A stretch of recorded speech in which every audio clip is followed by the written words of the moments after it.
kababayan, tulungan niyo po kami magpagawa ng bahay. At hindi po namin kayang magpagawa ng bahay.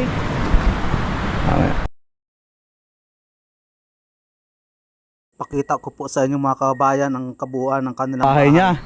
Sana meron pong rito mag-sponsor. Sino kaya ang gusto mag-sponsor dito sa bahay na ito? Nakakaawa naman yung nakatira dito. Tsura niya oh. Dinaan ito ng bagyo, yung pinakahuling bagyo. Tapos bumagsak. Ayan, binantingan na lang.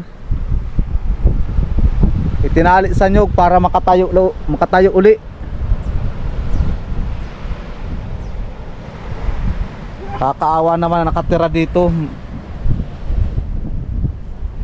Sana meron mag-sponsor dito mga kabayan. Sana po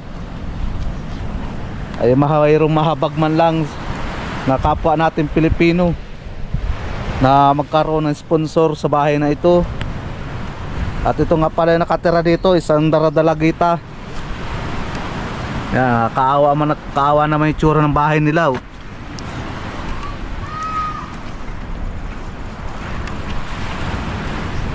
Sana meron pong may puso na magkaroon ng sponsor dito sa bahay, kahit man lang kahoy lang.